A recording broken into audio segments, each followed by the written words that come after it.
सर्वसामान्यांच्या हक्काचा आवाज जागर जनस्थान।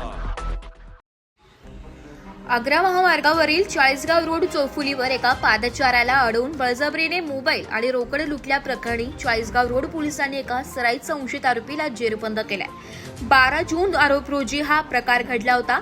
या गुन्ह्याचा तपास करत असताना मिळालेल्या माहितीच्या आधारे पोलिसांनी बडजाई रोड परिसरात सापळा रचून संशयित फैजान अन्सारी उर्फ इन्शा याला ताब्यात घेतलाय।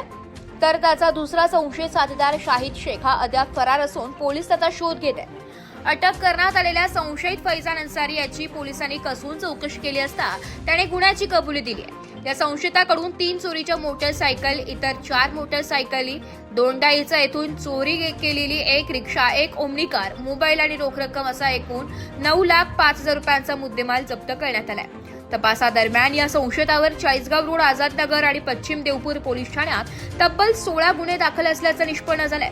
सदरची कारवाई पोलीस अधीक्षक विशाल आनंद, अप्पर पोलीस अधीक्षक अनय देवरे आणि उपविभागीय पोलीस अधिकारी उघले यांच्या सूचनेनुसार करण्यात आली आहे। चाळीसगाव रोड पोलीस ठाण्याचे प्रभारी अधिकारी सुरेश कुमार घुसर तसेच पोलीस उपनिरीक्षक हरिश्चंद्र पाटील, हवालदार संदीप काळे, अविनाश वाघ, आतिक शेख, संदीप वाघ, शोएब बेग, सारंग शिंदे आणि सचिन पाटील यांच्या पथकाने ही कारवाई पार पाडली आहे। या प्रकरणाचा पुढील कायदेशीर तपास सुरू आहे। जागर जनस्थानसाठी रूपक बिरारी, धुळे।